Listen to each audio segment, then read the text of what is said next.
de transcripción porque luego pone cosas muy raras. Buenos días, bienvenidos a todos. En el marco del Día Mundial de las Ciudades, tenemos el gusto de recibir al doctor Gabriel Silvestre, que está en la Universidad de Newcastle.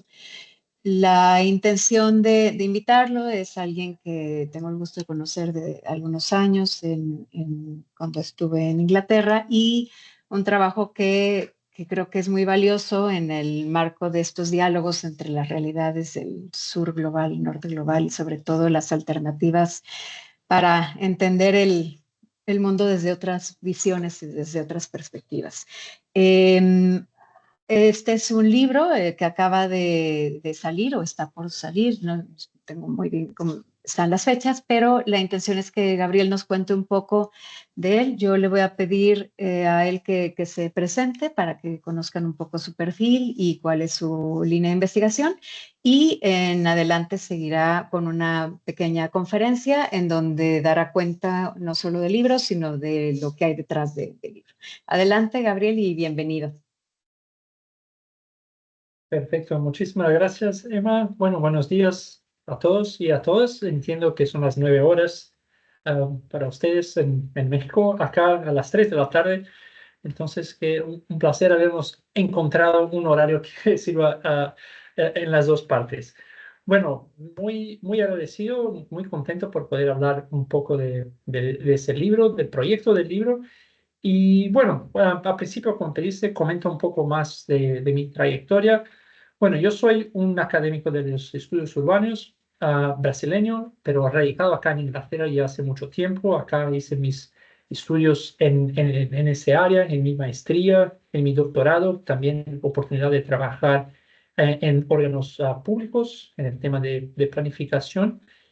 Y mis temas de intereses en general se centran en el tema de la gobernanza urbana, ¿no? Como distintos actores se organizan e intentan influenciar en políticas urbanas, políticas de desarrollo urbano, así como también grandes proyectos de gran escala. Entonces, en el pasado he mirado a grandes proyectos de creación de nuevas áreas en la ciudad, nuevas centralidades, así como la organización de grandes eventos. Entonces, por ejemplo, un estudio que me detuve por muchos años fue entender la transformación urbana en la ciudad de Río de Janeiro en razón de los Juegos Olímpicos del 2016, que venía como en el marco de una nueva transformación de la ciudad que no se veía en 100 años, por ejemplo. Por lo menos eso se comentaba.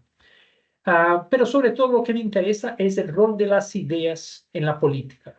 O sea, de qué manera ideas particulares tienen una influencia en la toma de decisiones.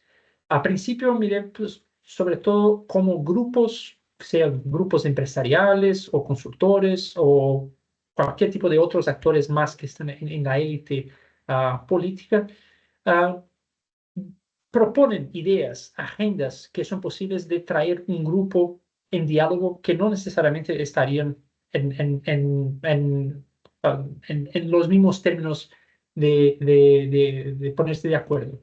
Entonces, por ejemplo, en el marco de Río de Janeiro, por ejemplo, la idea de traer el proyecto olímpico, de traer las Olimpiadas, fue una manera de actores políticos situarse nuevas fuerzas políticas, situarse en el campo político, conseguir apoyo de distintos grupos que no estaban vinculados anteriormente. Entonces, la idea de una Olimpiadas fue como, para utilizar un término de la ciencia política que trabajo mucho, fue un imán, un magnético de coalición, ¿no? La creación de una coalición. Y eso me interesó por algunos años, pero más recién me quedé interesado en dar una vuelta a esa idea y entender las ideas que son propuestas por grupos que son un poco más marginales de las estructuras de poder, ¿no? Como ciertas ideas que intentan transformar la ciudad, hacen una intervención en la discusión e intentan cambiar la política y cambiar la ciudad. O sea, de qué manera esas ideas se funcionan de una manera distinta a las ideas más hegemónicas, por así decir. Entonces, la idea del hegemónico y el contrahegemónico es algo que empecé a trabajar hace algunos años. Y es en eso que se sitúa también un poco el libro. Bueno, eso en temas de presentación. Entonces, Emma, creo mejor ahora comparto pantalla y empiezo a hablar un poco más del libro, Sí, ¿no? adelante. Perfecto. Entonces, os pido un poco de paciencia a ver si va a funcionar porque el Teams siempre es un poco raro para mí. A ver, voy a compartir acá. ¿Me puedes confirmar, Emma? Sí, sí se ve y ya nada más que lo pongas en modo presentación. Adelante. No sé. Ok. Ah, no, está poniendo la versión de notas. A ver, vuélvele a poner. Bueno, lo habíamos conseguido antes, ¿no? Sí. Déjame ver otra manera. Creo que sí, lo comparto en mi otra pantalla y lo traigo acá, nos va a funcionar.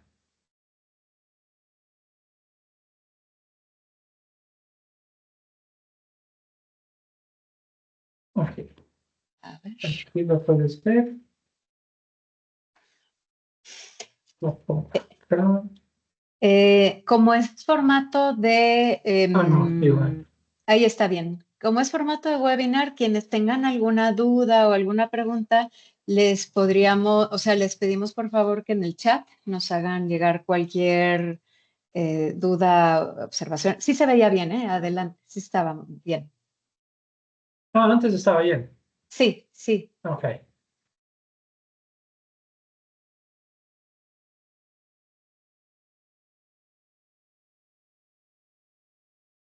adelante. ahora sí, ¿no? Tienes Sí, Ok, perfecto. Bueno, dejemos todos los problemas técnicos al lado y empecemos entonces. Entonces, bueno, me quedo muy contento por poder hablar del libro Insurgent Planning Practice, ¿no? Prácticas de planificación insurgente, que es un libro que he trabajado con mi colega, el profesor Roberto Rocco, de la Universidad de Delft en Holanda. El libro llevó algunos años, bueno, atravesamos la pandemia con el proyecto del libro, muy afectado por eso.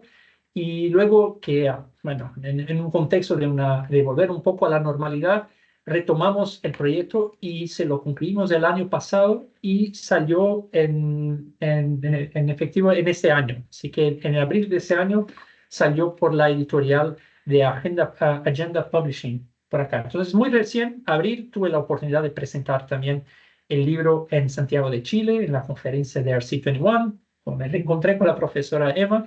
Entonces, todo un placer poder hablar de eso que es muy reciente.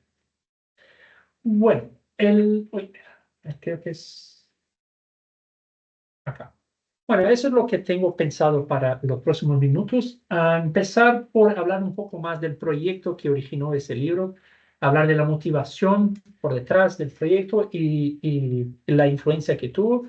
Bueno, sobre todo fue un proyecto iniciado por mi colega Roberto y que me sumé después. Y a seguir hablar un poco más de lo que hablamos en la introducción, en el primer capítulo del libro, donde hablamos de qué manera pensamos que el libro puede hacer una contribución a la discusión teórica, académica, acerca de la noción de una planificación para una justicia social, por así decir, ¿no? El pensamiento crítico en los estudios de planificación. Así que hacemos un recorrido de algunas de las principales referencias, ¿no? De la bibliografía y de qué manera se intenta que ese libro puede aportar algo. Entonces voy a hablar un poco de esa historia y de cómo situamos el proyecto del libro en una tradición crítica de estudios de planificación. A seguir voy a hablar un poco de la estructura del libro, cuáles son los casos que miramos, cómo está organizado y cuáles son muy brevemente algunos de los temas que se hablan en las distintas contribuciones. Y después terminar por hablar un poco más cuáles son las conclusiones generales que hicimos en el libro, ¿no? Temas que cruzan por distintos casos y que traen las distintas contribuciones en diálogo. Eso más en el tema del libro como un proyecto que hace y creo que queda interesante también exponer un poco, dar un ejemplo, ¿no? De cómo eso funciona en práctica. Así que por último voy a hablar de uno de los capítulos con más atención, un capítulo que habla de la ciudad de Belo Horizonte en Brasil, un capítulo que lo escribí yo para el libro, y que es justamente un caso muy interesante de cómo se puede cruzar, ¿no?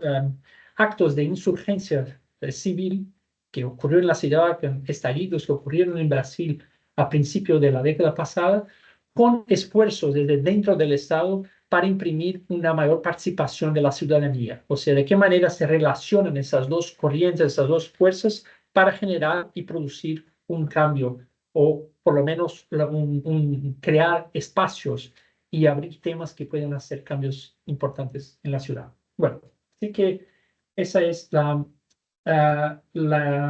el plan para los próximos minutos. Bueno, hablemos entonces del proyecto del libro inicialmente, la motivación e influencia. Bueno, mi colega Roberto, también profesor de planificación urbana en Delft, muy interesado también en temas de justicia social, justicia espacial, trabaja mucho con el tema de derecho a la ciudad. Y él ya venía publicando hace tiempo algunos handbooks sobre asentamientos informales, políticas progresistas de incorporación de asentamientos y mejora de barrios. Y él me cuenta que la idea que inició todo el proyecto vino en su participación en una conferencia donde estaba hablando de la insurgencia y cómo la planificación de insurgencia tiene un rol importante para impulsar ciertas ideas. Y hasta que en un momento un miembro de la audiencia le preguntó pero ¿quiénes son los planificadores insurgentes? ¿No? ¿Dónde están? ¿Cómo se emplea esa gente? ¿No? Y a él le dio risa como esa provocación, pero quedó un poco en eso, ¿no? Como la importancia de tener generar un proyecto, un libro que pudiera detener un poco más sobre esa idea de planificación insurgente y de qué manera se cruza, ¿no? Con la planificación más, por así decir, formal, ¿no? Desde las estructuras del Estado, por ejemplo. De qué manera siempre en choque o hay oportunidades también de complementarse una a otra. Entonces, de ahí me cuenta que vino esa idea. Organizó, a partir de eso, ¿no? Hizo una propuesta de un libro, envió una llamada de contribuciones, y que fue cuando me respondí a esa llamada. Ya conocí a Roberto de algunos años, y justo en aquel momento estaba en Belo Horizonte haciendo trabajo de investigación, porque me interesaba mucho un proceso de revisión del plan, ahí llamamos el plan director, que es un instrumento de planificación que cada ciudad tiene que tener por un periodo de 10 años, ¿no? Al final de 10 años hay que hacer todo un nuevo estudio. Entonces estaba justo en el proceso de terminar esa revisión, y era un momento social muy conflictivo. Entonces me interesaba entender cómo las ideas que venían desde los movimientos sociales estaban incorporadas. Entonces respondí a esa llamada, y cuanto más hablamos, más me parecía que era un proyecto así fenomenal, así que me incorporé como editor y trabajamos juntos hasta el final. Bueno, presentamos el libro con ese texto. A eso queremos hacer la contribución, ¿no? Presentamos el libro como una colección de ensayos que hablan sobre la planificación insurgente y de qué manera ese tipo de planificación genera formas alternativas tanto de participación como de contribución a un proyecto democrático, ¿no? En el libro están presentes estudios que miran, que estudian, analizan no solamente los planificadores, por así decir, profesionales, ¿no? Planificadores que en la literatura, en la bibliografía, se tiende a entender más como los que trabajan desde dentro del Estado, pero también los planificadores, por así decir, no profesionales, que sean externos a esa estructura. Y en general que trabajan en comunidades, que trabajan en NGOs, por ejemplo, y que desde distintas posiciones intentan hacer una intervención en la producción de políticas de planificación y mejora de sus barrios y de sus ciudades, ¿no? Esos profesionales, sean desde dentro o fuera del Estado, miramos de qué forma como tratan el tema de participación, el tema de inclusión, el tema de la transversalidad, ¿no? De cuestiones de género, racialidad, sexualidad, y la lucha por el derecho a ciudad, que a veces no se expresan solamente en gran proyectos, ¿no? Proyectos así que van enfrente a intereses establecidos, pero más bien en algunos cambios incrementales que tienen lugar en su práctica diaria. Entonces, eso es como presentamos el libro, pero también hacemos una referencia muy explícita, muy concreta a la contribución del pensamiento de la profesora Faranak Miraftab. Para quien los conoce, es una profesora de planificación urbana, es de Irán, pero está radicada en Estados Unidos, es profesora en la Universidad de Urbana Champaign, cerca de Chicago, y fue quien en los últimos, bueno, creo que se puede decir, los últimos 10, 15 años, en lo que es la bibliografía más en lengua inglesa, tuvo un impacto más fuerte en el pensamiento crítico de la planificación, ¿no? Recuperó la noción de la planificación insurgente, como voy a exponer, y lo situó de una manera muy fuerte, una crítica muy contundente a procesos que se podían observar por distintos países durante los años 2000.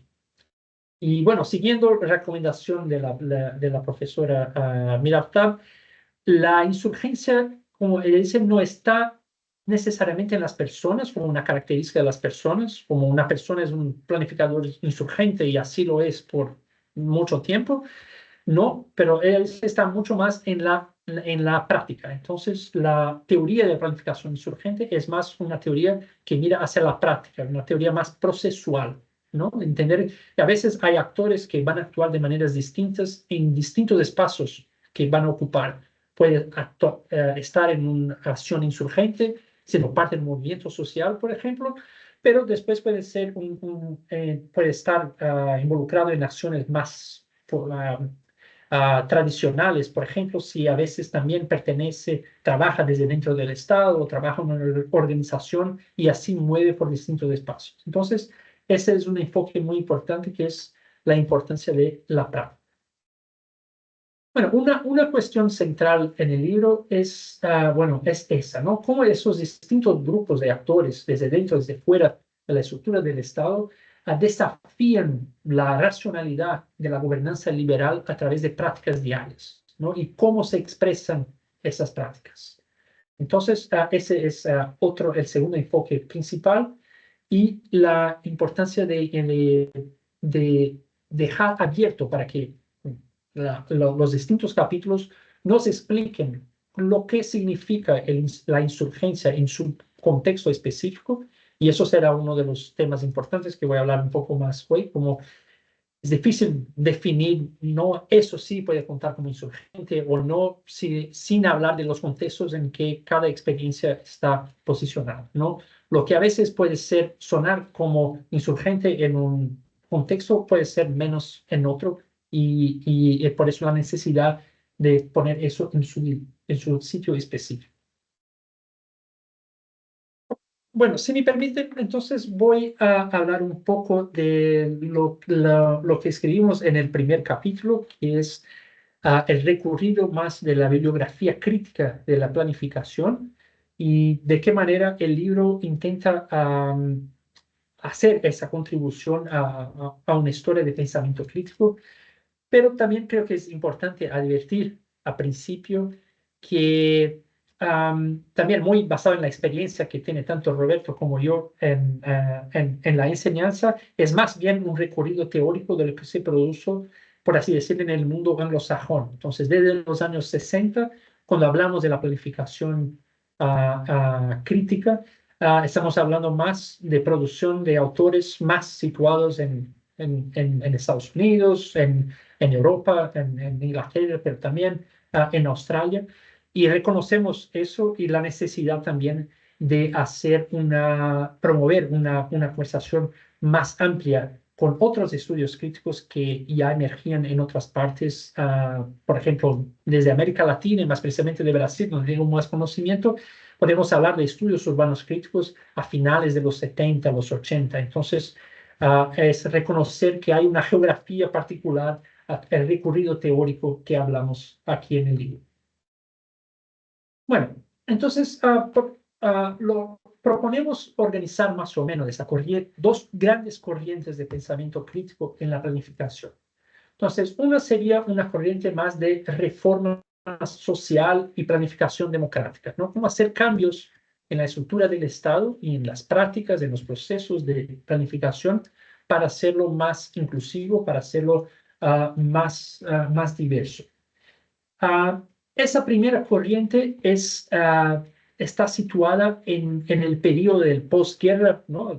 Desde los años 50 en general hasta bueno, lleva hasta los años 90 y emerge inicialmente como una crítica a la experiencia de lo que fue el proyecto modernista, ¿no? En el norte global, pero también el proyecto desarrollista en muchas partes del mundo, ¿no? Esa idea que algunos dicen las décadas de oro de la planificación, ¿no? Donde se crearon las estructuras, los departamentos de planificación en muchas estructuras del Estado, departamentos que tenían financiación, se reconocía, se daba poder a planificadores para llevar a cabo sus planes y cambiar ciudades muchas veces de una manera muy radical, ¿no? Y con consecuencias sociales y ambientales muy, muy importantes. Entonces, una primera reacción a ese proyecto, por así decir, del modernismo, viene desde los Estados Unidos en la década de los 60, en la figura del planificador Paul Davidoff. Entonces, muy animado por la lucha de los derechos civiles en Estados Unidos, Paul Davidoff lo que hacía era proponer una manera de exponer la ideología que existía por detrás de la planificación. Entonces, él propuso esa idea de advocacy planning, donde él traía la imagen, por ejemplo, de los abogados, ¿no? Del ejercicio del derecho, como algo que se debería reproducir en la planificación.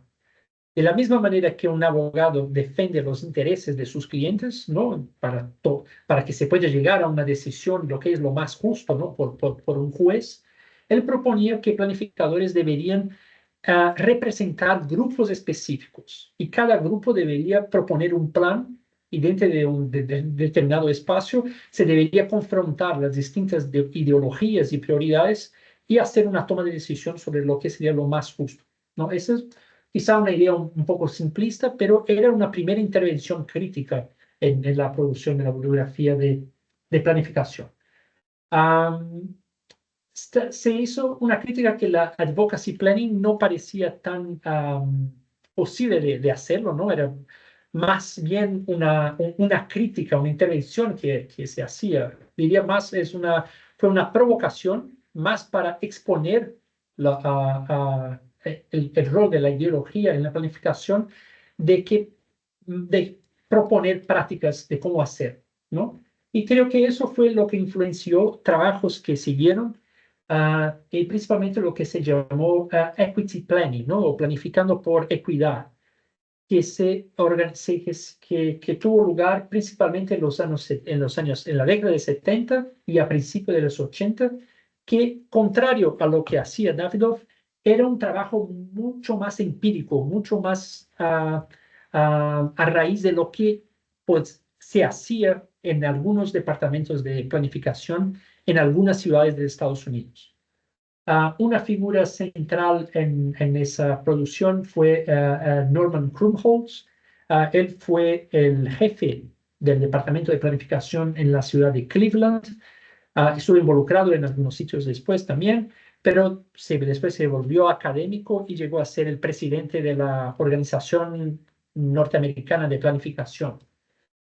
Y lo que hacía Norman Krumholtz era documentar las prácticas, ¿no? De los planificadores y de qué manera planificadores que tenían un compromiso ético con justicia social intentaban hacer desde dentro de sus actividades, dentro de sus posiciones, mejorar la distribución de recursos a grupos marginalizados, ¿no? Era también pensar en el rol del planificador más allá del técnico, que aún era muy dominante, ¿no? La idea del expert, ¿no? El expert, el técnico que recibió su entrenamiento y que sabía mejor que nadie cómo preparar estudios de la ciudad, pero proponía como el planificador como un organizador o intentar organizar comunidades, representarlas e intentar hacer una intervención en la distribución de recursos.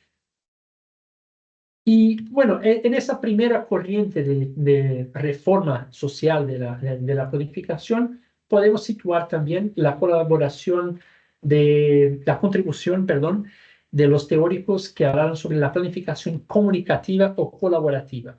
A eso tenemos las figuras de John Forster y Judith Innes en los Estados Unidos, y también la profesora Patsy Healy, que fue colega acá en la Universidad de Newcastle, que están situados desde a finales de los 80 y dentro de la década de 90, que también es un poco un producto de lo que pasaba en esos años, ¿no? Eran los años del fin de la Guerra Fría, la idea, ¿no?, que el capitalismo venció la batalla ideológica global y que ahora era un momento de pensar más allá del conflicto de esos dos. Era más una idea de que había un camino a seguir, que se podía intentar encontrar un medio término, de que seguir con proyectos del capitalismo, pero también darle una cara humana, ¿no?, una cara social.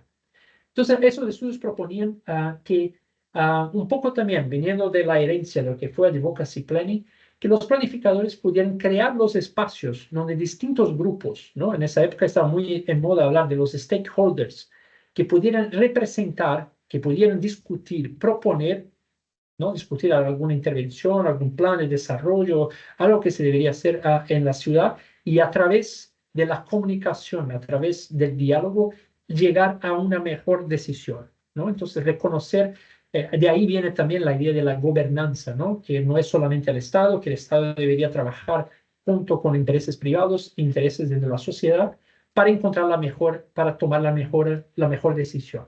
Entonces viene un poco la idea del third way, ¿no?, la tercera vía, que estaba muy en moda también en Inglaterra en los años 90, encontrar una manera de mediar y encontrar espacios que pudieran buscar un camino más abarcativo.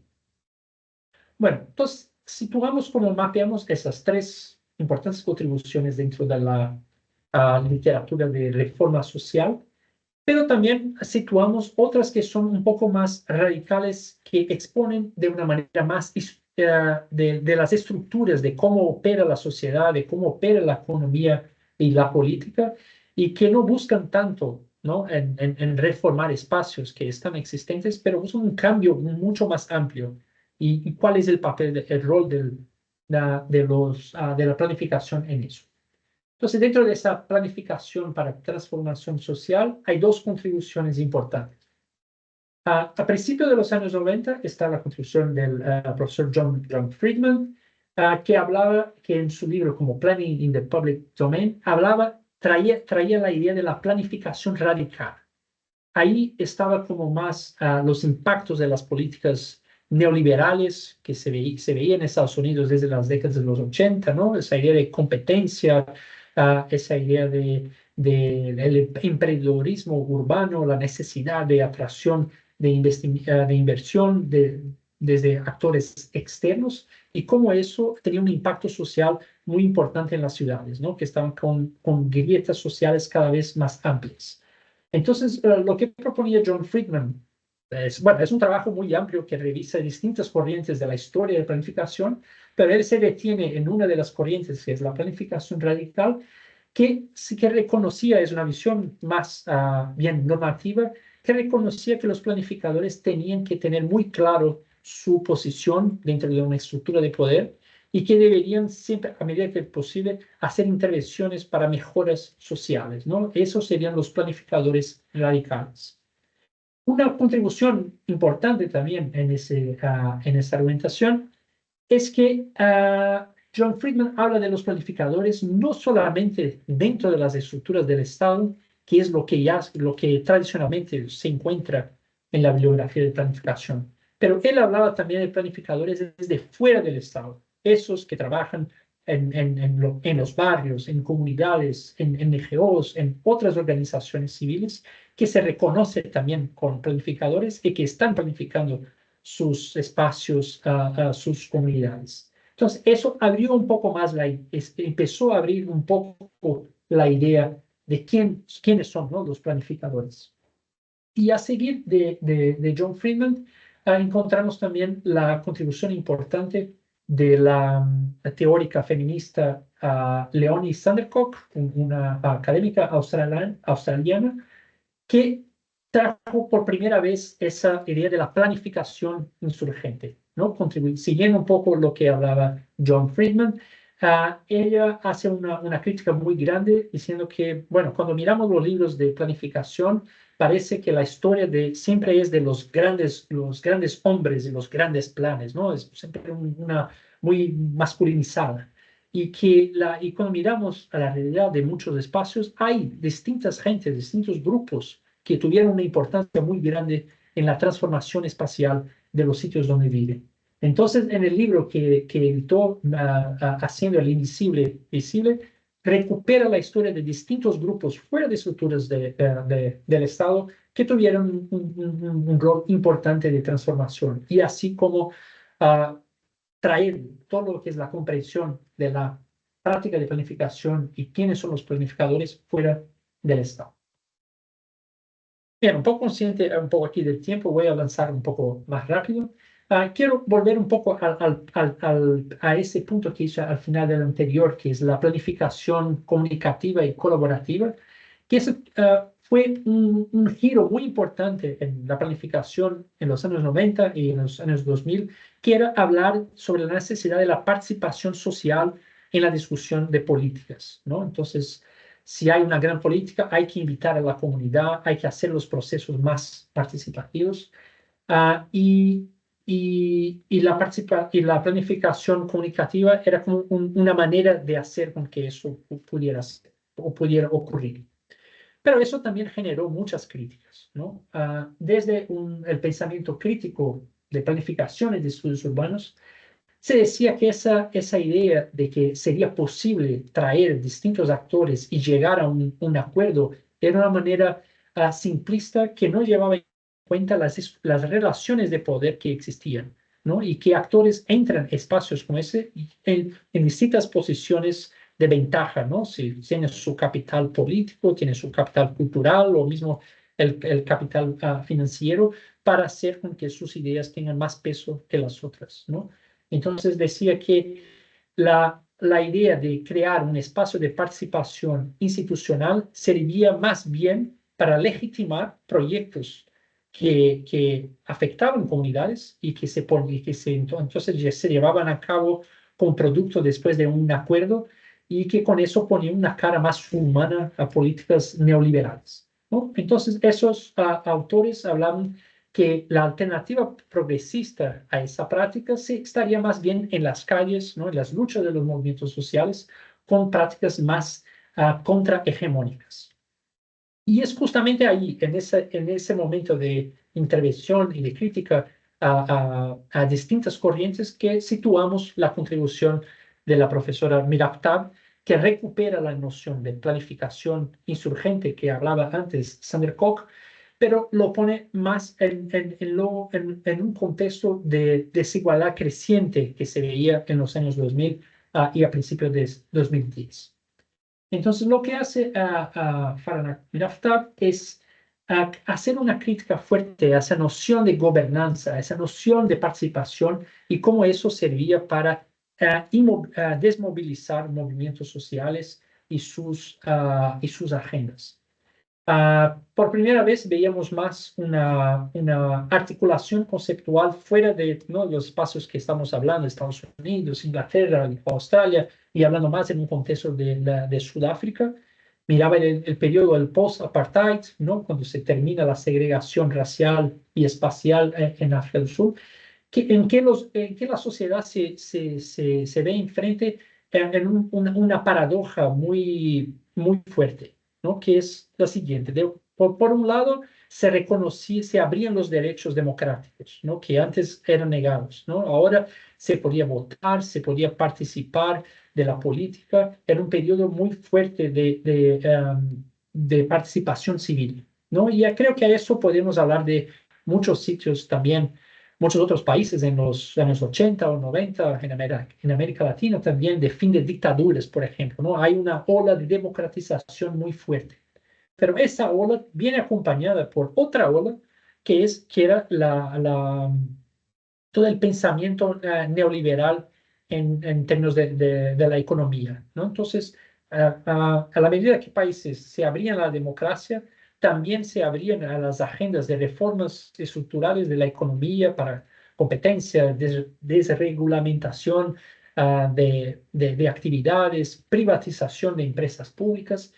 Y entonces se veía, se participa, hay espacios, pero al mismo tiempo no hay mucha inversión pública que se pueda hacer para una agenda muy larga ¿no? de necesidades que se debería hacer en la ciudad. Por ejemplo, la vivienda siendo quizás la más importante, ¿no? Promover la vivienda para grupos marginalizados. Entonces, Faranak habla que esa paradoja crea una disyunción, ¿no? Que es capaz para que algunos grupos, al participar de esas esferas de participación, entender que algo no funciona, ¿no? Y que esa paradoja no va a ser posible de generar distribución y justicia social. Y entonces una manera de responder a esto es salir de esos espacios y crear espacios alternativos para hacer valer sus agendas. Entonces, ella trae esa noción muy interesante que son los espacios invitados y los espacios inventados, ¿no? Invitados serían esos espacios institucionales de participación social junto con otros actores, y los espacios inventados son los espacios de las protestas, por ejemplo, de las prácticas insurgentes de grupos que intentan hacer valer sus agendas. Bueno, eso, bueno, gracias por la atención, un recorrido así muy largo, recuperando distintas corrientes del pensamiento crítico de la planificación. Y es justo ahí, en esa intervención de la profesora Farah Miraftab, ese artículo que lo ponemos ahí, ¿no? El Insurgent Planning, es publicado en el 2010 en el periódico de Planning Theory, y tuvo una influencia muy fuerte, muy amplia en renovar el pensamiento crítico en una época, si pensamos bien, que es cuando empieza a resurgir nuevas olas de protesta, de contestación social en distintas partes del mundo. No hablamos de la primavera árabe en el norte de África, en el Oriente Medio, hablamos del estallido social en Chile, también con repercusiones en Brasil y más tarde en otras partes de América Latina, los indignados en España, los Occupy Movements. Entonces, es una intervención importante que está también en diálogo con lo que estaba pasando en el mundo en aquellos años. Entonces, lo que queríamos hacer en ese libro era justamente después de más de 10 años, cuando empezamos el proyecto del libro, hacía como 10 años de publicación de aquel artículo, intentar mapear y documentar cómo se avanzó el pensamiento crítico desde de la planificación insurgente desde entonces y cuáles serían los caminos futuros. Entonces, la llamada que hicimos generó una buena respuesta y al final tuvimos casos que están en varios continentes, aquí como listo la tabla de contenidos del libro, ¿no? Pueden ver que hay ciudades de distintas partes,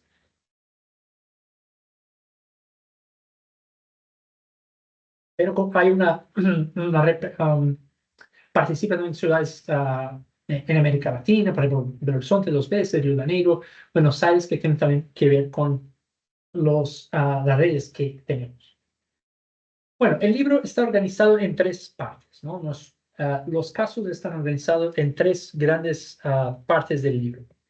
La primera parte habla de las prácticas que son políticas y que vienen desde la ciudadanía, ¿no? El enfoque está sobre todo en la acción ciudadana.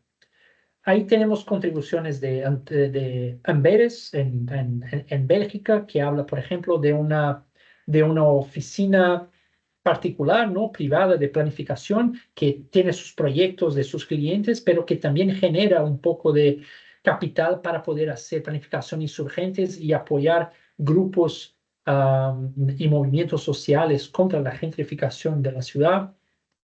Tenemos el caso en Taiwán, que es donde una organización civil de padres y madres y hijos pequeños quieren hacer una intervención para poder ocupar espacios públicos y crear, ¿no?, espacios para que los niños puedan jugar. Si ponemos que lo que es el insurgente depende mucho del contexto, en un contexto donde la ciudadanía no hace tantas críticas, es tan presente como se puede notar en ese caso de Taiwán. Un caso también en Indonesia de dos figuras de planificadores que apoyan con líderes comunitarios en asentamientos informales. Y por último, un caso muy interesante, y ese quería detallar un poco más, que es un caso en Beirut, en Líbano, que es la acción de un movimiento social que quiere algo que parece muy simple. Lo que quieren es abrir un parque, ¿no?, un área verde que existe en el centro de un barrio y que estaba cerrado por muchos años. Y la razón por estar cerrado es porque se pensaba que como espacio público se podía generar conflictos entre los distintos grupos y sus afinidades religiosas en la ciudad. Es un parque que está justo en el encuentro de una zona que es musulmana, con una zona judía y una zona cristiana. Y la acción de ese grupo es justamente el contrario, cuestionar eso y pensar que los espacios públicos son justamente aquellos capaces de poder que los grupos, ¿no?, se encuentren, que la proximidad es importante. Entonces, la acción de intentar forzar para que ese parque sea abierto es lo que caracterizó como insurgente. La segunda parte es lo que llamamos de acción académica, y acá el enfoque está más en los académicos y cómo las universidades apoyan acciones de insurgencia. No estoy muy cierto cómo eso se llama en México, pero por ejemplo en Brasil, en Argentina, hay programas desde las universidades de apoyo a trabajos sociales, ¿no? Es parte del currículum a tener acciones trabajando de un aporte social desde las distintas carreras. Y por ejemplo, en Brasil se llama extensión académica, en otras partes como Service Learning o Community-Based Learning. Y ahí tenemos dos capítulos, uno en Río de Janeiro y otro en Buenos Aires, que hablan de apoyos de estudiantes y de profesores desde universidades a comunidades que viven en asentamientos informales intentando frenar procesos de desalojo. Entonces, ahí miramos cómo funciona, con qué prácticas, con qué técnicas consiguen apoyar esos grupos. Y ahí, por último, tenemos un otro caso en Indonesia de académicos que trabajan con la noción de la ciencia ciudadana. O sea, en este caso son asentamientos informales al margen de un río que viven siendo inundables y que trabajan junto con los que viven, los residentes, con los vecinos, para documentar niveles del río y con eso crear una expertise, una técnica para contestar los planes del gobierno, ¿no?, que presentan como solamente tenemos nosotros las técnicas, esos son los planes, pero eso permite que se conteste de una manera a través de los datos. Y por último tenemos la tercera parte que llamamos de planning, la práctica de planificación, y ahí miramos más bien desde dentro de las estructuras de estados figuras, ¿no?, que intentan hacer una intervención en la distribución de recursos, de políticas públicas, y eso muchas veces junto con movimientos sociales. Justo voy a hablar un poco más de Belo Horizonte, pero hay también los casos que hablan también en Estambul, en Turquía, y también en Belfast, en el norte de Irlanda. Bueno, voy a hablar un poco de las conclusiones principales del libro, ¿no? Cómo cruzamos los distintos casos, de qué manera podemos hablar que se entiende por planificación insurgente. Bueno, vemos que esa noción de espacios invitados y inventados que propuso Fahrenach es muy importante, y eso lo recuperan muchos autores, pero también advertimos que también puede bien servir como hay riesgos en utilizar ese concepto como por dualizar mucho, ¿no?, como si fueran dos espacios separados y dar una lectura que sea un poco simple de una dinámica de contestación política. pero recuperamos algunas proposiciones que está en el artículo original que dice que esos son espacios que se cruzan y actores ocupan esos espacios también. Los mismos actores pueden ocupar esos mismos espacios en distintos momentos. Entonces, es importante entender cómo esos espacios crean una noción fluida de actores que entran y salen, que ocupan cuando hay oportunidades de avance, otras veces se retraen y toman calles, por ejemplo. La importancia de mirar, de tener una noción fluida de esos espacios. Muchas contribuciones hablan también de las identidades de los planificadores, ¿no? Que no son justamente, ¿no? Su ideología o su propia identidad con algunas acciones, no es decir que es algo que se quede como inmutable a lo largo de mucho tiempo.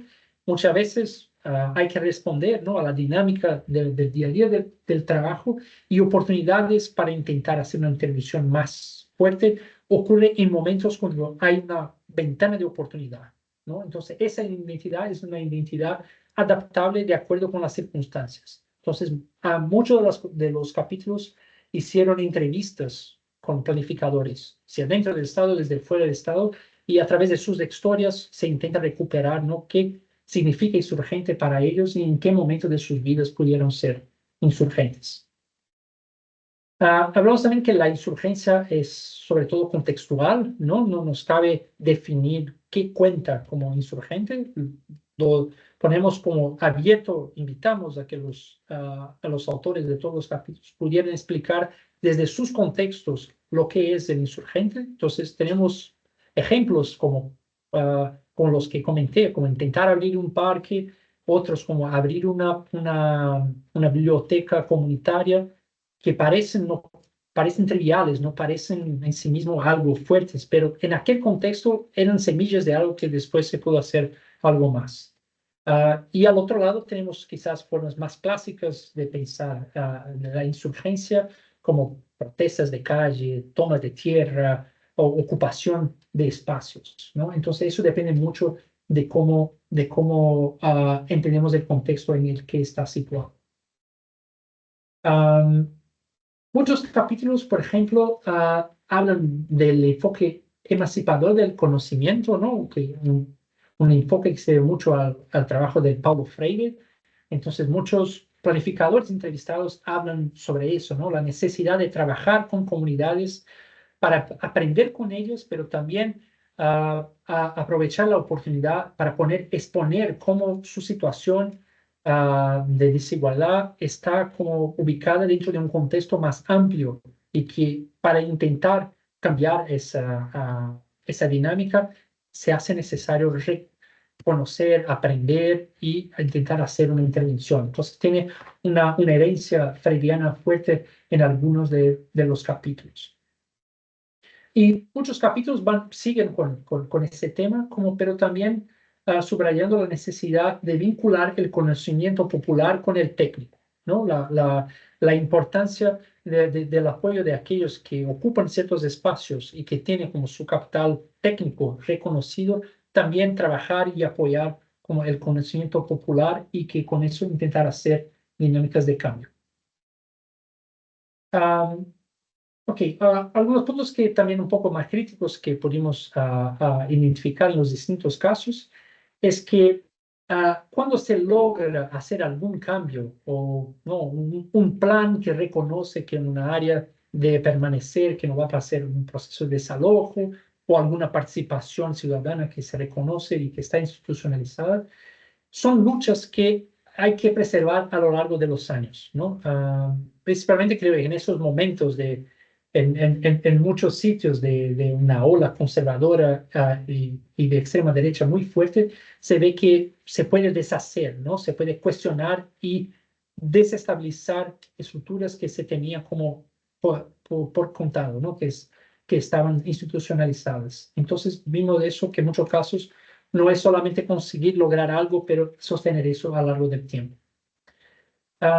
Y por último, muchos capítulos hablan sobre esos riesgos de institucionalización, ¿no? Como movimientos sociales y grupos que empiezan a participar, muchas veces es necesario, es ahí que se puede acceder a información, pero siempre hay el riesgo de, si se participa y si institucionaliza en esas esferas, se puede desmovilizar el movimiento y acabar por tener logros muy acotados de lo que se puede hacer y perder el apoyo desde las calles, ¿no? Desde distintos contextos, eso se pudo observar y que es la necesidad de mantener esos dos frentes, la necesidad de participar, pero con un pensamiento crítico y atento a algunos posibles desafíos y también mantener una lucha desde fuera de esas instituciones. Bueno, creo que ya comenté un poco sobre, ¿no?, la fluidez, la oposición y la dinámica, entonces voy a pasar por eso.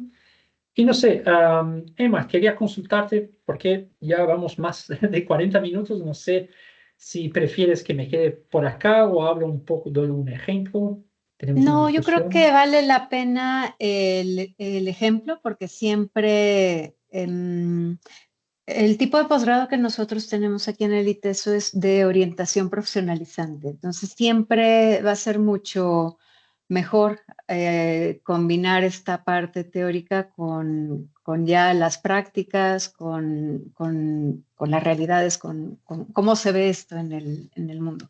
Y aunque por el formato de webinar todos tienen apagado el micrófono y la cámara, pero terminando el caso, podríamos habilitar para aquellos que quisieran hacer alguna pregunta o hacer una consulta, o también pueden iniciar desde ahora, poner algunas preguntas, ya sea en la sección del chat o de preguntas y respuestas. Pero adelante. Perfecto. Bueno, entonces voy a intentar ser breve y resaltar algunos elementos más, más prácticos del caso que analicé.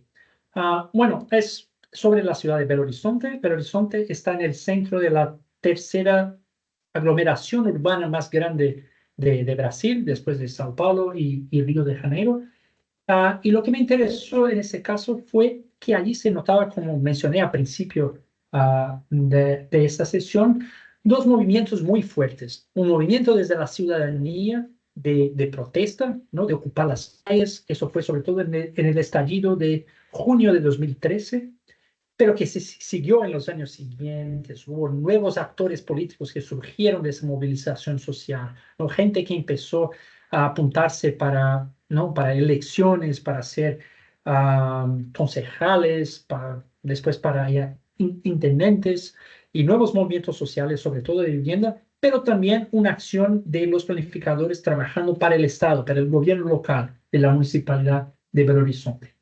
Entonces, bueno, ahí está un poco de Belo Horizonte, quizás una ciudad que ejemplifica muy bien distintas ciudades que conocemos en América Latina, ¿no? Ese contraste entre la parte formal de la ciudad y la informal, asentamientos informales, precarizados, muy cerca, por ejemplo, de torres de lujo, de vivienda, o sea, el contraste y desigualdad social es muy evidente, pero que también es una ciudad donde hay un movimiento social fuerte desde los años 80, desde un poco antes de terminar la dictadura, el régimen de dictadura que hubo en Brasil desde de los 60 hasta la mitad de los 80, y que venía sobre todo en el tema de vivienda, sobre todo la necesidad de reconocer los derechos de la gente que vivía como, ¿no?, a partir de ahora llamar más, como se dice ahí, en las favelas, ¿no? En Belo Horizonte se habla también de las vilas, pero son nombres distintos para la misma cosa, ¿no?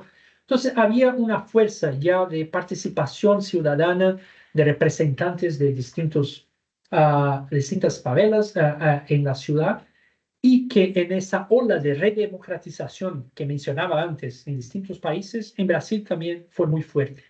Entonces termina la dictadura a mediados de los 80, en el 88 se hace una constitución, una nueva constitución, se llama como la constitución ciudadana. Hubo una participación muy fuerte de distintos grupos, y el grupo que hablaba más de vivienda y que venía con una frente que se llamaba la Frente de Reforma Urbana, venía con propuestas muy claras, ¿no? De mayor participación, de democratización de los espacios de toma de decisión, de inversión y mejora en los barrios. Y, por ejemplo, una de las técnicas que surge en ese momento, primeramente en Porto Alegre y después en Belo Horizonte también toma toma una escala más grande, es la idea del presupuesto participativo. ¿No? Surge en Porto Alegre como una manera que la ciudadanía podía apoyar a decidir directamente cómo gastar, ¿no? Parte de la inversión pública y establecer cuáles son las prioridades que quieren para sus barrios. Entonces, por ejemplo, se proponía que, bueno, eso es lo que puede invertir la municipalidad. Empecemos en las zonas más periféricas o las zonas con mayor desigualdad y que la ciudadanía presente las prioridades, presente cuáles son los proyectos que quieren y los planificadores y otros técnicos trabajarán para ver cómo se puede hacer ese proyecto y desde ahí tomar la decisión que entonces parte de la inversión pública se va a destinar para esos proyectos. El presupuesto participativo fue muy fuerte, después se diseminó por toda la región, principalmente de América Latina y después a otras partes, pero Belo Horizonte también lo incorporó eso a temas de vivienda.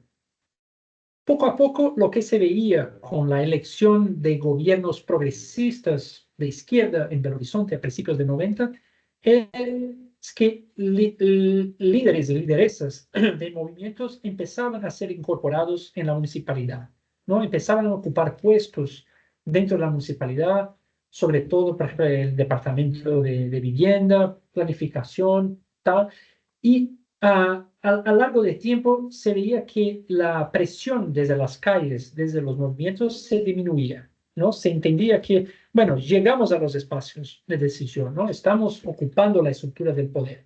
Pero hay también lo que mencionaba Miraftab, ¿no? Pero no hay mucho dinero de inversión, ¿no? Es muy limitado lo que se puede hacer después de décadas de injusticias espaciales y sociales. O sea, lo que se discutía y se hablaba era un monto muy, muy, muy pequeño. Entonces, esa sensación de que avanzamos con democratizar espacios, pero no en distribuir recursos materiales, empezó a se tornar muy evidente. Y esa sensación sufre un golpe, ¿no? Hay un choque muy, muy claro, principalmente al final de los 2000, principios de 2010, sobre todo con grandes proyectos de inversión que se decidía desde arriba, ¿no? Desde el gobierno nacional, pero también desde el gobierno local, pero sin participación que estaban mucho vinculados en aquel momento con los grandes proyectos esportivos que Brasil iba a organizar, ¿no? El Mundial de Fútbol en 2014, Belo Horizonte fue una de las ciudades que hubo partidos, quizás el peor partido, no voy a hablar en ese tema, pero mucha inversión se hizo en la ciudad en temas de transporte, la creación de los BRTs, ¿no? Esos autobuses con sus partes de la calle dedicadas solamente a los autobuses, sin mezclar con los autos, de infraestructuras. Y ese proceso desalojó hubo un desalojo de más de 10.000 personas para la construcción de esa infraestructura. Pero en ese momento también en Brasil se vivía un boom económico en aquel momento, ¿no? De crecimiento de la economía. Entonces en la ciudad se veía que se construían más y más torres residenciales para los grupos más ricos, se construían los barrios privados, ¿no? Barrios cerrados en las afueras de la ciudad, desalojo ocurriendo en el centro, inversión pública en estadios de fútbol y en infraestructuras para ese evento. Y en cuanto a eso, se deterioraba mucho la experiencia de vivir en la ciudad, ¿no? Por ejemplo, ahí tenemos una imagen de la gente intentando usar el metro, es en São Paulo, pero eso se veía en todas las partes. Los servicios públicos de salud y educación no mejoraban a la manera que se veía que la ciudad tornaba más evidente esa grieta social. Entonces, es en ese contexto que algunos nuevos movimientos, algunos apoyados por estudiantes universitarios, otros no, deciden romper con los viejos movimientos de vivienda que estaban incorporados en las estructuras de poder. Deciden que, bueno, no estamos inmovilizados, no se está avanzando o se avanza muy poco, hay que hacer una nueva lucha, hay que hacer nuevas movilizaciones, y es a partir de esa lectura que surgen en Belo Horizonte, dos movimientos sociales muy fuertes de vivienda, el MLB y las Brigadas Populares, que vuelven a hacer una acción directa de tomas de tierra que no se veía en Belo Horizonte hace muchos años, como una forma de presión al Estado para hacer con que las políticas de vivienda pudieran ocurrir. Lo que hay de nuevo en esa táctica que se utilizó varias veces a lo largo de la historia fue tener un apoyo técnico, por así decir, de muchos frentes. Por ejemplo, aquí tenemos el ejemplo de la toma de Andara, que era una tierra que pertenecía a una empresa, a un desarrollador, que a muchos años no tenía ningún plan para esa tierra, como estaba especulando, esperando como inversión pública alrededor para después poder valorizar esa tierra, venderla o hacer algún proyecto. Entonces, lo que hacen ellos son ocupar esa tierra siguiendo el diseño oficial que se tenía desde la municipalidad. Por ejemplo, tenemos ahí en el medio de las imágenes una manera que parece más bien organizada, ¿no? Como siguiendo calles, un eje central que conecta distintas partes, o sea, de gente que tenía acceso a información, tenía el conocimiento técnico, venían desde arquitectos, planificadores, pero también ingenieros, pensando que esa toma también sería más fácil en el futuro ser incorporado, reconocido por el Estado y pasar por mejoras de barrio. Entonces, hay una ola muy grande en la ciudad de 20 tomas de tierra que ocurren en un espacio de 10 años. Más de 50.000 personas viven en estas tomas y ocurren con una manera de contraponer a ese cambio urbano que ocurría en la ciudad y que no les favorecía. Hasta que entonces hay un momento que es un momento muy crítico a esos procesos. Y eso es en junio de 2013, como se llama el estallido social de Brasil, las jornadas de junio, como se llamó allá, donde distintas ciudades del país, gente salió a las calles para protestar. Son protestas muy amplias, ¿no? Que no tenemos el tiempo acá para discutir. Es muy de protestas. Lo que une es una crítica al gobierno, pero críticas que venían desde derecha, desde la izquierda también, pero tienen como una sensación de deterioro, ¿no? De las ciudades, pero también de corrupción, de que la ciudadanía estaba marginalizada y que las decisiones se hacían desde muy lejos. Y en Belo Horizonte, entonces, nuevos grupos, ¿no? Jóvenes, como se ve en esas imágenes, organizan asambleas populares por debajo de puentes, por ejemplo, tomando decisiones sobre cuáles serían, ¿no?, prioridades para la ciudad, intentan articular agendas, intentan hacer intervenciones políticas, ¿no? Intentar frenar proyectos polémicos, proyectos que desalojarían gente, por ejemplo, e intentar poner una agenda mucho más fuerte desde la ciudadanía.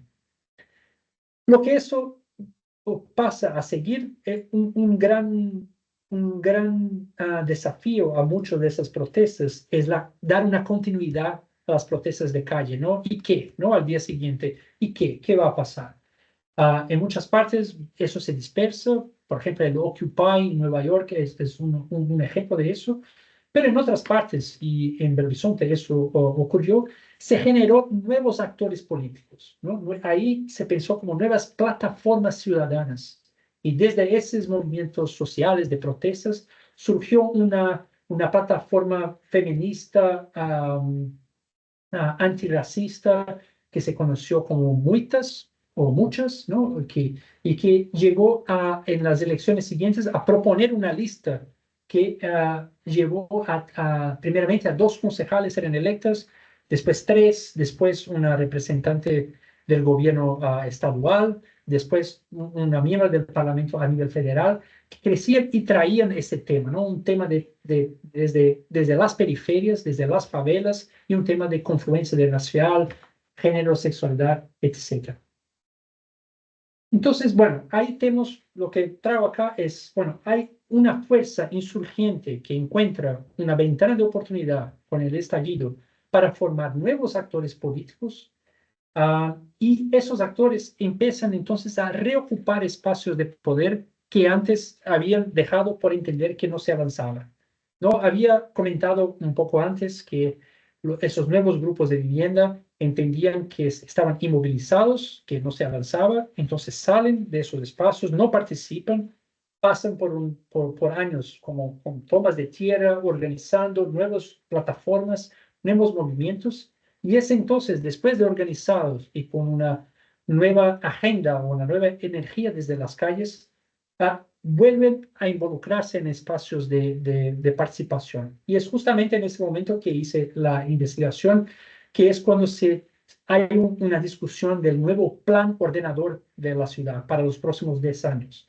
Y su participación muy politizada en el diálogo, en la discusión de esos espacios, consiguen logros importantes para, por ejemplo, la permanencia de algunas de las tomas que venían con una fuerte presión de desalojo por algunos grupos, y a través de instrumentos específicos de zoneamiento, podemos hablar más si quieren, consiguen a lograr su permanencia en el territorio, consiguen también aprobar una cierta, se dice como building rights, ¿no? Un instrumento de planificación donde toda nueva, por ejemplo, torre que se va a construir en la ciudad, hay un límite, y por encima de ese límite, si es posible construir, el desarrollador hay que pagar, ¿no? Hay que comprar el derecho a la municipalidad, y ese capital que entra a la municipalidad queda reservado a proyectos sociales, a proyectos de vivienda, por ejemplo. Entonces logran con que dos propuestas que planificadores desde dentro del Estado intentaban desde hace años y no se conseguían o no encontraban el momento político adecuado, en ese momento muy politizado se logra avanzar e institucionalizar esas propuestas en el plan ordenador de la ciudad. Entonces, bueno, esos son mis últimos comentarios. Lo que se ve desde ese ejemplo es que insurgencias pueden crear oportunidades. Hay un riesgo, ¿no? Porque siempre hay una represión policial muy fuerte.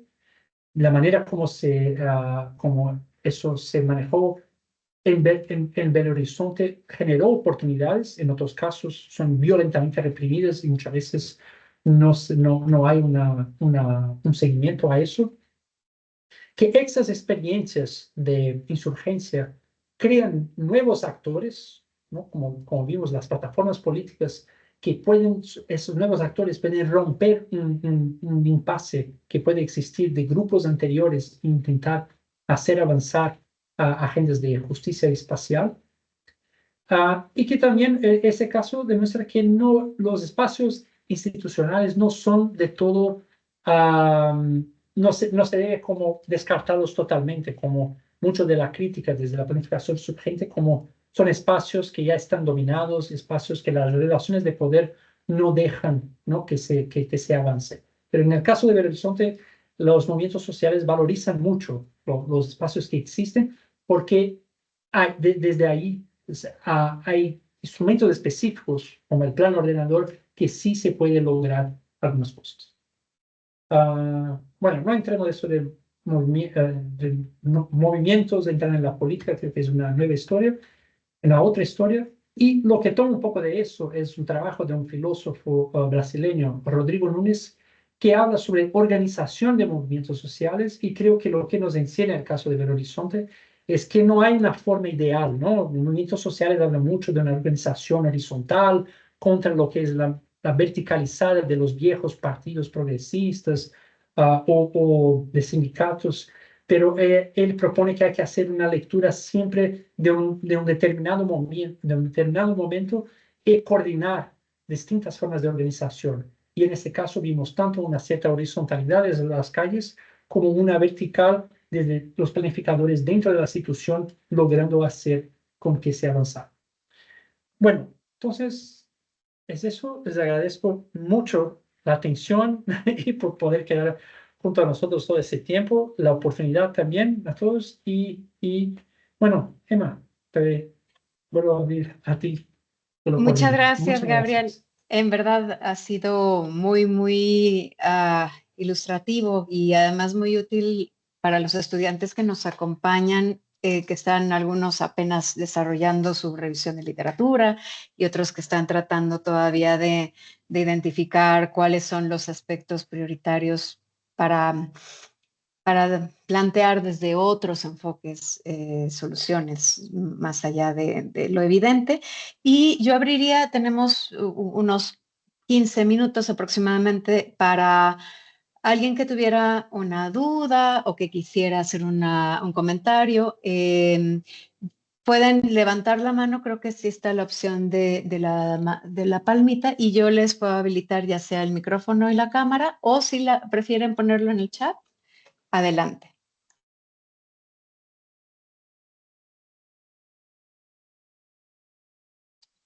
Es la primera vez que utilizo este formato de webinar y todavía no lo domino muy bien. Pero en lo que alguien pone alguna pregunta, a mí lo que me gustaría consultarte es,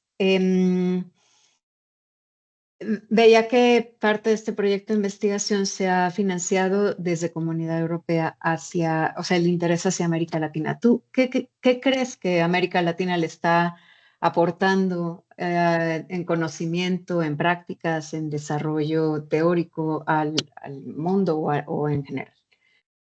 Ujú. Bien. Bueno, la pregunta de financiamiento europeo se da por alguna razón especial, no sé, No. ¿Cuál es el interés Ok. sí, de No, un grupo? Ujú. no, pregunto justamente porque actualmente estoy involucrado en un proyecto que está financiado por Unión Europea con 26 instituciones, que incluye universidades en América Latina y otras en Europa, pero es un tema. Está también hablando de movimientos sociales y conocimiento desde abajo, pero un poquito distinto de lo que fue la Ujú. presentación del libro. Bueno, sí, desde fuera, ¿no? Lo que muchas veces, algunas veces se romantiza un poco, ¿no? Se mira, se vuelve América Latina como siempre un espacio de ilusión, ¿no? Es una referencia muy fuerte de movimientos sociales, esa idea de organizarse y confrontarse con el Estado y conseguir avances sociales importantes, ¿no? Hay figuras históricas que siempre se mencionan, episodios muy claros de lucha contra el neoliberalismo, por ejemplo, no sé, la guerra del agua en Cochabamba, por ejemplo, muy fuerte, o los movimientos también de vivienda en Brasil, se reconoce como avances importantes en términos de hacer cambios en la Constitución, como mencioné, como proponer instrumentos de planificación que sean un elemento central de justicia social. Ah, entonces, creo que mucho se puede aportar para la insurgencia desde América Latina.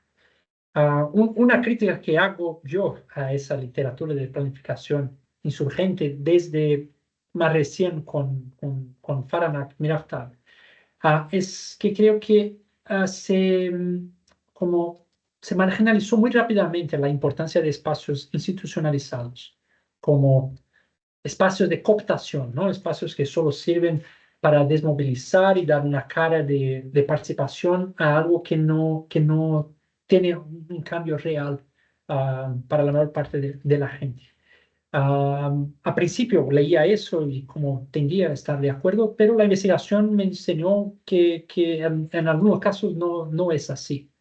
Entonces, poder participar de una discusión de revisión del plan ordenador de la ciudad, por ejemplo, en Brasil, fue una propuesta de los movimientos mismos en los años 80, que cada área de política, salud, educación, tal, debería, uno, haber un consejo que se reunía de una forma muchas veces mensual o de forma muy frecuente para discutir políticas de la ciudad y de esa manera se podía como participar en tomas de decisiones o por lo menos tener informaciones importantes de aquella política.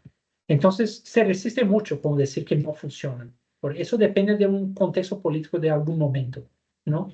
Y ahí el caso de Belo Horizonte enseñó que si no servía en un momento, después de otro, cuando se pudo como politizar más y tener un apoyo más desde las calles, se pudo reocupar esos espacios y hacer con que sus demandas pudieran ser aceptadas.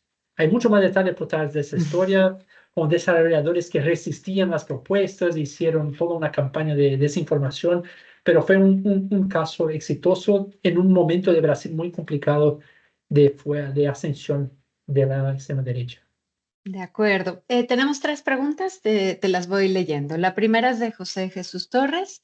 Dice, enhorabuena por el trabajo que presenta. Con respecto a las nuevas generaciones, ¿cuál es la perspectiva de participación en estos temas? ¿Cómo se aprecia la motivación para comprometerse en estas causas y movimientos?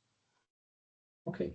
Bueno, agradezco mucho a José, buena pregunta, y creo que esos son los momentos donde intento quedarme más esperanzoso que desanimado con todas las vueltas políticas que, bueno, observamos en muchas partes del mundo.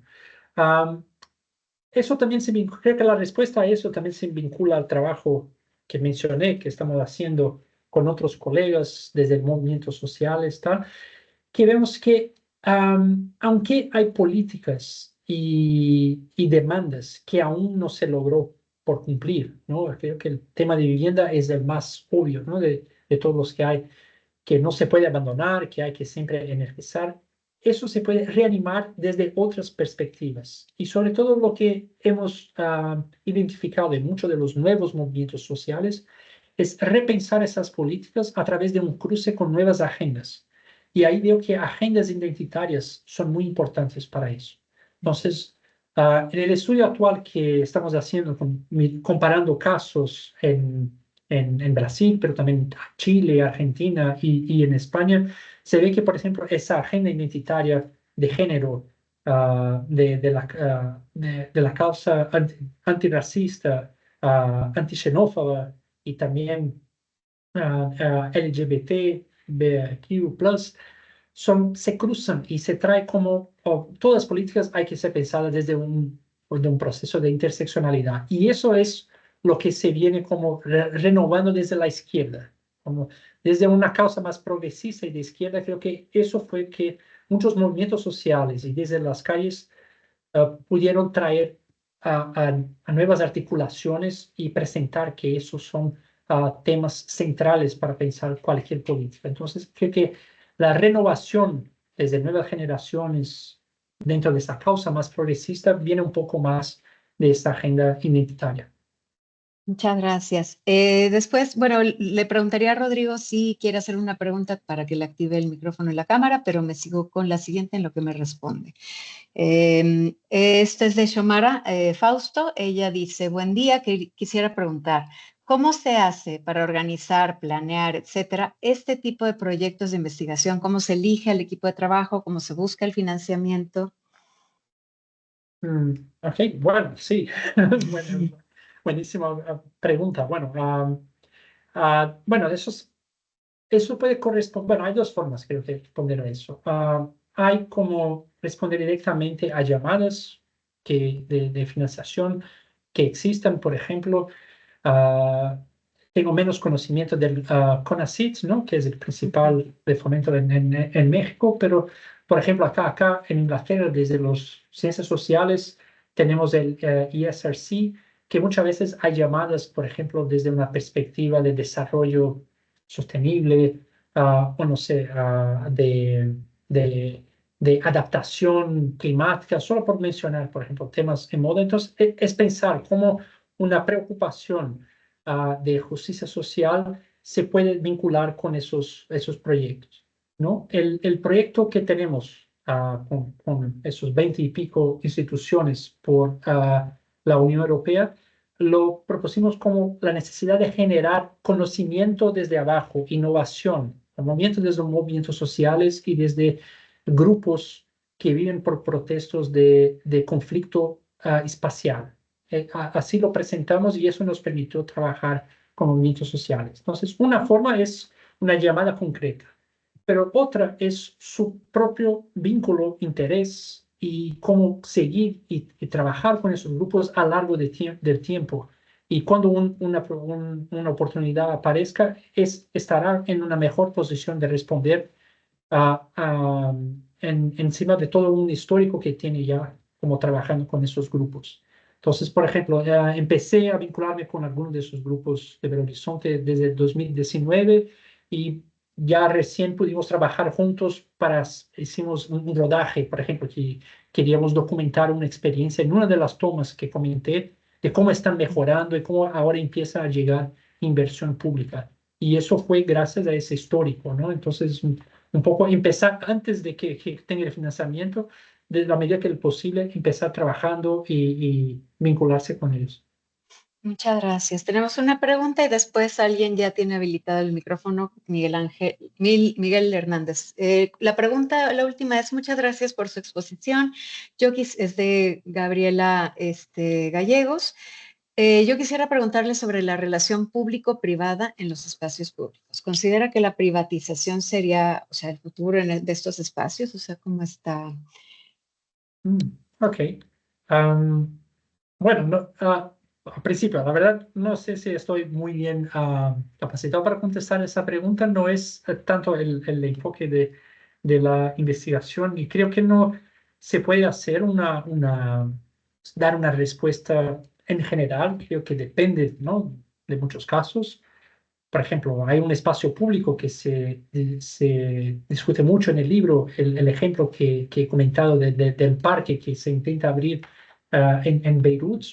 Quizás la manera de manejar puede ser otra que no sea desde la municipalidad, a través de un vínculo con una organización o mismo privatizada. No, no, eso hay que saber mejor cuál es la solución adecuada y eso lo dirán, ¿no? Los vecinos, los movimientos que están allí.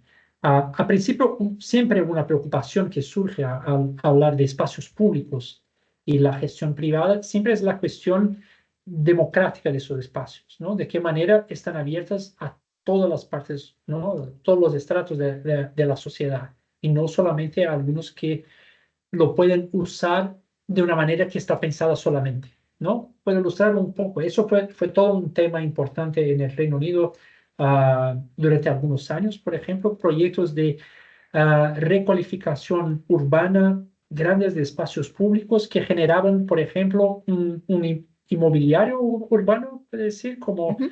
los bancos, ¿no? Donde sentarse y tal, que estaban pensados solo para un tipo de gente o un tipo de uso, ¿no? Gente, no es muy cómodo sentarse por muchos minutos, así que, por ejemplo, si se piensa mucho en la gente mayor de edad, ¿no?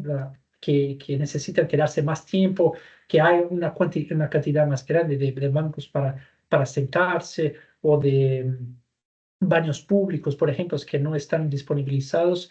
Se decía que son espacios públicos en algunos de los casos gestionados desde de la perspectiva privada que no ofrecían eso porque no eran rentables, ¿no? Entonces ahí entra el tema de exclusión. Si es un espacio que hay una esfera pública, se puede, por ejemplo, hacer, ¿no? Una queja o participar, intentar cambiar el espacio. Creo que la principal eje está ahí, ¿no? Es como cuán inclusivo el espacio es para una parte grande de la población de la gente y de qué manera también es posible que ese espacio se democratice, que se pueda participar en decisiones ahí, ¿no? Entonces, eso en general es como mejor que puedo comentar sin saber partes más específicas de dónde viene esa pregunta. Muchas gracias, Gabriel. Y adelante, Miguel Ángel, si quieres hacer la pregunta directamente. Claro que sí, doctora. Muy buenos días, doctor. Gracias por su información muy nutrida. Yo, justo lo que decía hace un momento usted, mi pregunta va en ese sentido. En este entramado de la planeación de las ciudades y cómo los gobiernos van determinando directrices para poder, pues, tenernos a nosotros como ciudadanos, pues, en mejores condiciones. Mi pregunta va en ese sentido de lo que comentaba usted hace rato. ¿En dónde quedan las personas adultas mayores justo en nuestra sociedad? Yo tengo 36 años y justo viendo las gráficas internacionales y nacionales, mi generación y otras generaciones vamos a estar pues en una situación de adultos mayores en un determinado tiempo y de momento yo no veo que gobiernos municipales ni el gobierno federal pues tenga esta capacidad de poder determinar cómo nos van a cuidar. Ya existe por parte de la presidenta Claudia Sheinbaum la prioridad para la ley de los cuidados, pero cómo tener o cómo planear o cómo incentivar a los gobiernos municipales para que generen la planeación para adaptar ciudades a los adultos mayores. Muchísimas gracias por la atención. Gracias, doctora. Gracias, Miguel Ángel. Adelante, Gabriel. Perfecto. Bueno, muchas gracias por la pregunta y por el comentario, que es muy bueno. Y creo que eso viene también muy parecido con temas que había comentado al principio, que me interesan mucho en temas de investigación, que es eso, el rol, ¿no?, de las ideas, ¿no?, de las agendas en la discusión y toma de decisión de políticas. El tema de la ciudad, de los cuidados, por ejemplo, es un tema que podemos encontrar que es un poco más de recién, ¿no?, de hace pocos años, y viene con mucha fuerza a raíz de la experiencia del COVID, de la experiencia del lockdown y la importancia de los espacios públicos, pero creo que es una agenda que aún tiene que crecer mucho, ¿no? Es algo que se ve como una agenda que se va estructurando un poco. No es mi tema de análisis, pero es un tema muy fuerte, por ejemplo, de investigación acá en mi universidad, con colegas que se dedican solamente a eso. Hay un centro de estudios de aging, ¿no?, de signos de envejecimiento.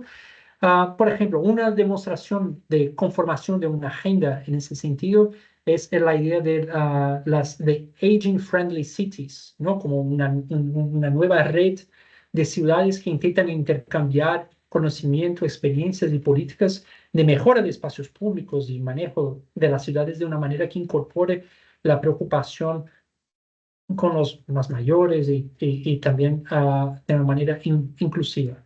En lo que estamos investigando no nos surgió como un tema que está ahí con fuerza. Creo que hay también un tema de generación fuerte que explique un poco eso, pero se nota que es un tema que se ve más importante, pero aún no lo veo, por ejemplo, desde movimientos sociales o desde insurgencias, por ejemplo. Entonces, eso mi interés sería encontrarlo con cómo grupos se articulan y cómo grupos consiguen elevar la importancia de la causa de esa agenda para la toma de decisiones, ¿no? Muchas veces hay que surgir desde ejemplos muy prácticos, ¿no?, dar ejemplos de qué es la mejora que se quiere para conseguir avanzar y reconocer.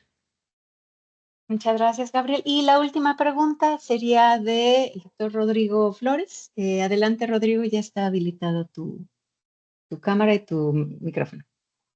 Gracias, Emma. Gracias, Gabriel. Me gusta mucho esta idea de la insurgencia como en dos vías. Nos invitan a participar, órale, pero aparte tenemos nuestras propias vías. Y aprovechando que eres de Brasil, entonces te quería preguntar, ¿cuál es la experiencia brasileña? Porque en teoría tenemos gobiernos socialistas, los dos países, México y Brasil. Pero lo que demuestra el gobierno socialista es que por una parte tiene causas que nos van bien, que las estuvimos peleando, que ellos la tomaron de nuestras agendas, la leyeron de nuestros libros de texto, pero por otro lado son muy represores. O sea, si no vas en la línea de ellos, pueden ser muy represores. Entonces la pregunta es, ¿cómo ha sido la experiencia en Brasil de estas insurgencias? Y si el gobierno no se ha sentido traicionado por sus maestros, que ahora le salen con cosas que no están en su agenda. Muchas gracias. Muchas gracias, Rodrigo. Adelante. Gracias. Bueno, Eva, me comente cuántos minutos tengo, porque eso puede ser todo un día. Adelante, tú. Ok, bueno, voy a intentar a ser muy breve. Bueno, se reconoce, bueno, el gobierno actual, ¿no?, el Partido de los Trabajadores, es en sí mismo un resultado de movimientos, ¿no? O sea, movimientos reprimidos durante los años 60, 70, con un papel muy importante de los sindicatos de trabajadores. De ahí viene la figura del presidente Lula. Y y las experiencias de distintos gobiernos desde el Partido de los Trabajadores a nivel local fueron experiencias que generaron una profusión de innovaciones políticas. Había comentado, por ejemplo, el presupuesto participativo. Es una de las experiencias que viene desde abajo, gobiernos locales, todas las principales ciudades de Brasil. En los 80, a principios de 90, había ese momento, ¿no? Pero no se llegaba a un espacio. La lectura que se hacía era que era importante ocupar esos espacios de poder desde los gobiernos, ¿no? El elegir, y esa era como una principal vía, y sobre todo llegar hasta la presidencia, ¿no? Entonces Lula intentó en distintos momentos disputó la elección presidencial hasta llegar en el año 2002. Aquel es entonces un momento que se logró toda una lucha desde el final de la dictadura. Se veía como una línea de ascendencia. Y en ese momento creo que es a partir de ahí que se hace la lectura del problema de la institucionalización de los movimientos. A partir del momento que llega a la presidencia de la República, muchos representantes de movimientos, alcaldes que tuvieron experiencias anteriores, gobernadores, empiezan a ser parte de la estructura de lo que fue el gobierno nacional, y poco a poco genera muchos avances para la sociedad, avances en temas de bajar niveles de miseria, de pobreza, vivienda, ¿no? Hubo un cambio muy importante, pero se nota que movilizó los movimientos desde fuera de esa estructura, ¿no? Los movimientos se veían como en un impasse de que como están dentro de la estructura del poder, no son criticados si hacen una queja desde fuera. Es como, mira, tú tienes que hacer parte de eso, estamos acá, estamos haciendo el cambio. Y eso entonces pasaron varios años que se decía como, nunca hay un artículo muy importante escrito en esa época, desde Hermínia Maricato, una urbanista muy importante de Brasil, que decía, nunca fuimos tan participativos. O sea, nos encontramos, participamos, todo, pero no hay muchas frentes que no avanzamos demasiado. El tema de vivienda era principal, pero también en otras cuestiones de servicios públicos. Y ahí eso se aguantó durante todo un tiempo de crecimiento económico, de pleno empleo, que se decía acá, niveles muy bajos de desempleo, que generó 4 gobiernos desde los partidos de los trabajadores. Y ahí es justamente cuando empiezan a surgir las primeras fisuras, ¿no? de ese gran acuerdo. El gobierno de los trabajadores era parte de una gran coalición con el centro y con la derecha también. Cuando empiezan a haber disputas de poder, la economía no se va tan bien, y entonces surgen grupos como los que vimos en Belo Horizonte, pero igual en otras partes de Brasil, que no tienen vínculos tan fuertes con el viejo Partido de los Trabajadores, salen en las calles, quieren protestar. En un primer momento hubo una crítica muy fuerte dentro de la izquierda, ¿no? Se decía que esos grupos están sirviendo para desestabilizar el gobierno, ¿no? Son ingratos, ¿no? Entonces sí, y después hay una lectura, no estoy de acuerdo con eso, pero algunos creen que esos fueron los movimientos que después dejaron el espacio que dejó surgir figuras como Bolsonaro y la extrema derecha en Brasil, ¿no? Porque se criminalizó el gobierno socialista, la izquierda, y la pega de corrupción que hacía parte de distintas relaciones de poder con casi todos los partidos políticos involucrados con eso, se quedó muy fuertemente marcada en el gobierno de los trabajadores, ¿no? Entonces, esa fue una crítica que se hizo mucho desde dentro de la izquierda, y la experiencia de los 4 años del gobierno de Bolsonaro, lo que sirvió en la pandemia fue reunificar esas distintas izquierdas, la vieja, la nueva, que sea, solo para utilizar esos nombres, porque había por así decir, como un enemigo a enfrentar más grande, ¿no? Y que en vez de presentar distintos candidatos o distintas propuestas, era necesario tener una gran coalición de enfrentamiento. Un poco de revisión de muchas décadas para situar, pero espero que eso voy a ver cómo proporcionado una respuesta a la pregunta. Muchas gracias, Gabriel. Y bueno, ya estamos un poco ya tomando más tiempo y para ti ya es tarde. Entonces, queremos agradecerte mucho a nombre del doctorado en Hábitat y Sustentabilidad, pero también de los demás posgrados del departamento. En particular, tenemos alumnos de la maestría en Ciudad y Espacio Público Sustentables. Vamos a solicitar a Biblioteca que adquiera el libro para que podamos tener oportunidad de consultarlo. Aprovecho solo el espacio para agradecer a todos los que nos acompañaron. Algunos ya están agradeciendo en el chat, están escribiendo, Carlos Romero, Daniel Sardo, etcétera. Y bueno, mantendremos el contacto contigo. Nos gustaría compartirte también algunos proyectos y cosas que estamos haciendo por aquí que pueden ser de interés. Y agradecer a todos por habernos acompañado el día de hoy y que tengan muy buen día. Perfecto, todo un gusto. Yo agradezco por todo el tiempo de ustedes y muy contento de seguir en contacto. Muchísimas gracias. Gracias a todos.